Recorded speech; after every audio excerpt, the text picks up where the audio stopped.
and welcome to Modern Odyssey. I'm Dr. Despina Afentouli.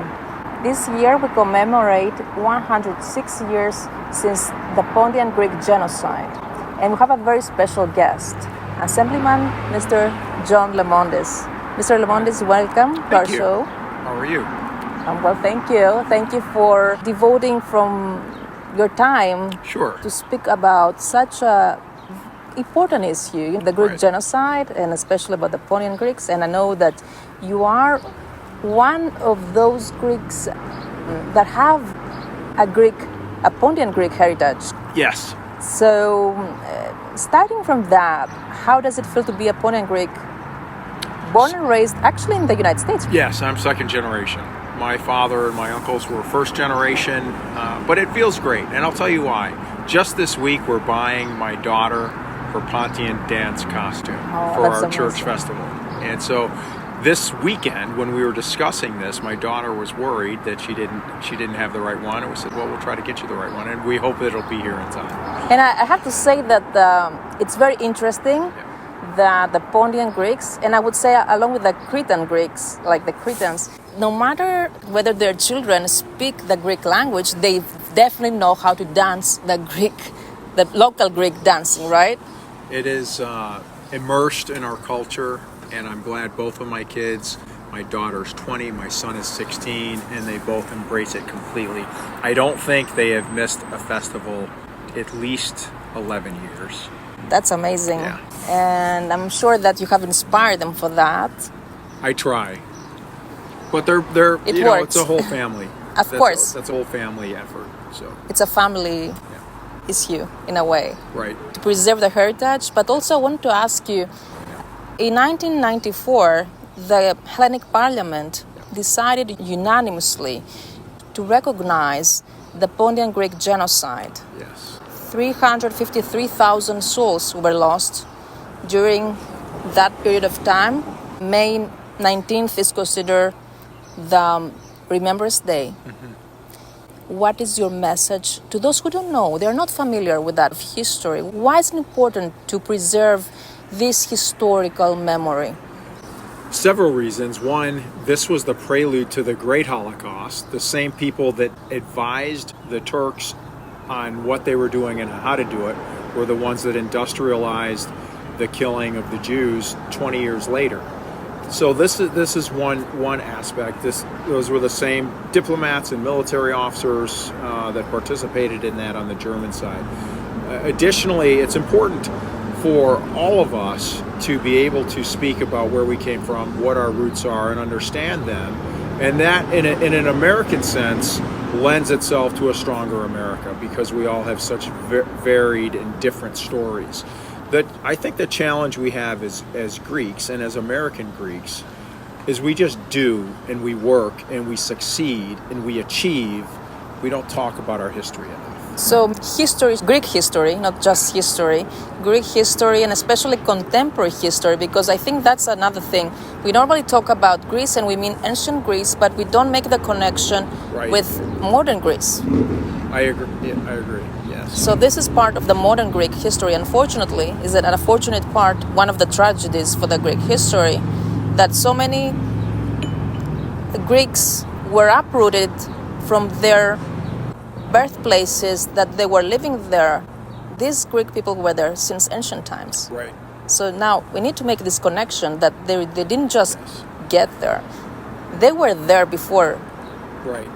What should be done in order for the genocide to be recognized internationally? Yeah. I think there's a lot. First of all, Greek Americans have to keep talking about it, and Greek Americans have to push their legislatures to acknowledge what occurred. And I'll be doing that here in the New York legislature for the first time. It took me a couple of years to get this through, and they didn't want to do it at first. And so I just said no, and I kept pushing and kept pushing and kept pushing. And so that recognition of our history and acknowledging that our history is just as important as everyone else's history here, we should be able to talk about it. And it's our role to educate people to what happened, why it happened, how it happened, what the result of that is. I'm only a second generation American.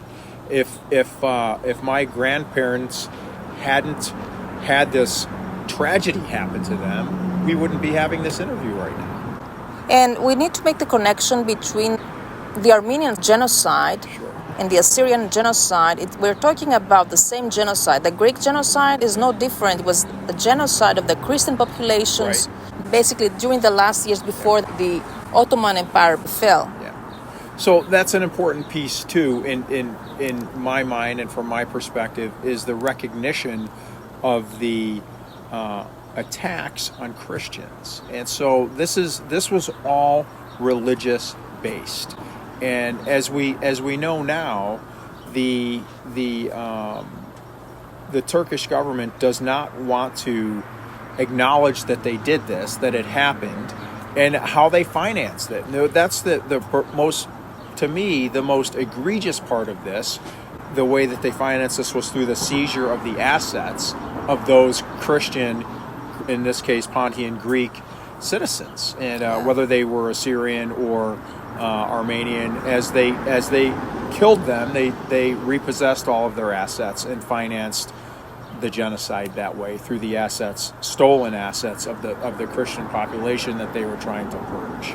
Which, unfortunately, because it didn't gain the recognition as it should have, as you said before, the Jewish genocide afterwards, the Holocaust, wouldn't have taken place. And the thing is that it didn't stop there. Right.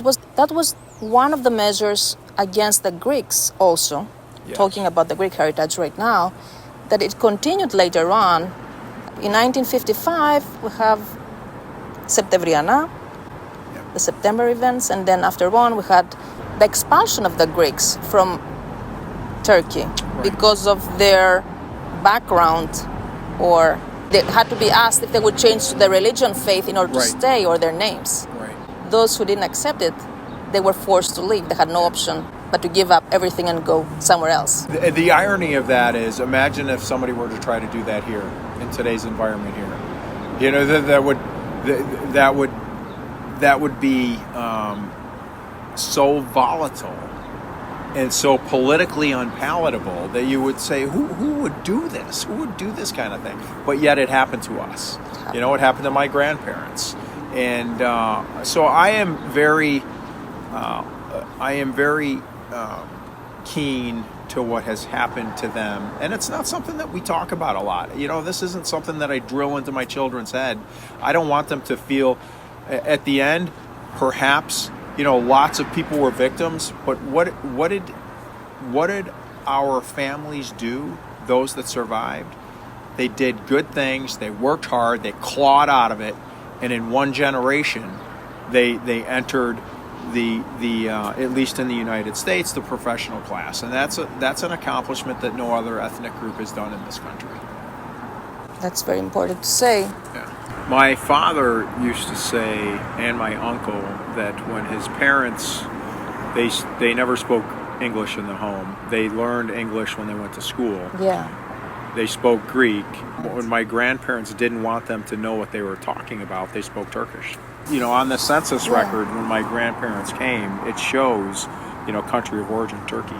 I thought it was such a good thing of my grandparents to A, escape and survive, and then B, in one generation, become business owners here after losing their business there. After losing everything, basically. Yeah. I'm sure that your parents would be very proud of you if they had seen your progress and that you are now elected. They would. What would you like to be your legacy at the Assembly, generally speaking, at the New York State, and for you as a Pontian Greek elected in the United States? So I think several aspects of this. One, bringing recognition to the Pontian Genocide. And even though in this state, when I read the resolution, it flashes as Armenian genocide, I read it as Pontian genocide. And so that's the first thing, is having brought that through. The second is, just in general, being able to serve my people. That's a challenge in and of itself. It's hard to if you make the decision to try to represent your community in any way, shape, or form at any level of government, it's not a given. The political process itself is difficult, it's vicious, it's tough, but you know, you succeed through hard work and authenticity. And I think people see that, and people know that I'll fight for them. For God's sakes, I've served in the Army for 27 years. Couldn't be any more genuine than demonstrating that commitment to our country, And so I think when I look back at my ancestors, I think one of the greatest contributions is simply saying, I'll take this risk for you, and demonstrating that to my children. Although it'll be some time before they understand that, but I hope that they will, and I want them to, and ultimately it comes down to anything that's worth doing in the form of government we have here, which is inherently from our people 2,000 years ago, is worth fighting for. It really is, and it's worth preserving. And we're only, as President Reagan said, we're one generation away from losing that at any time. So I hope to inspire young people both to serve in our country's military, and as well on the ethnic side, on the Greek side, to enter public service and do everything that they can to preserve our heritage and culture, and to be able to do so impartially, because we live in America is truly a melting pot of everyone, and you can't represent anyone if you can't be impartial. Mr. Lemondes, thank you so much. You're welcome. For the beautiful interview, and we wish you the best of luck. You're welcome. Thank you.